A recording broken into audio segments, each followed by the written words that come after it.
Kaukabat sa 20 ka mga panibay ang apektado sa dakong sunog nga miulbo kaginang buntag sa barangay Kanduman, Dakbayan sa Mandawi.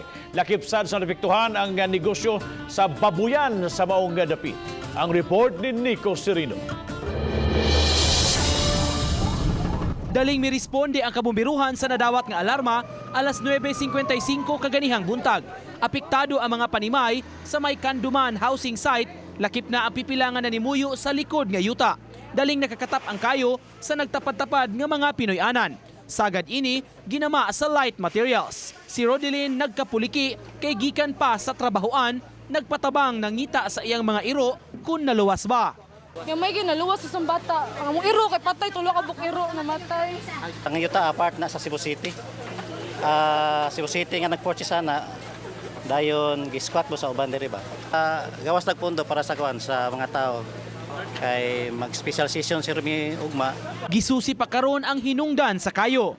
Sa inisyal nga ihap, moabot sa 15 ka mga balay ang totally burned, samtang may 5 nga partially damaged. 112,000 pesos ang gibanabana nga danyos.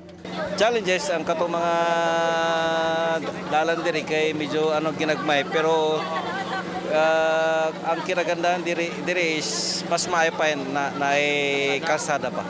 Lakip sa apektado sa sunog ang babuyan sa dapit. May ubang mga baboy nga napagawa sa ilang mga ad ug naluwas ra. Apan ang ubang binuhi wa matabang. Sama ni ini mga baktin ni Ginang Esmeralda nga nangapaslot ug nagkasamad-samad gayud. Ang iyang mga anay ang lisod ang kahimtang ug daw nagtinga na.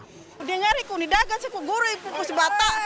Plano na ko isod ang sak. Saan ko pagsud na may bata. Baka mudagan na, nanday kayo.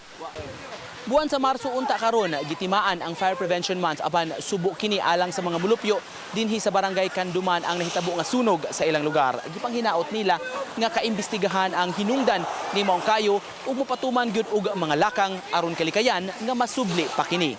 Uban ni June Solon, Nico Sereno, Balitang Bisdak.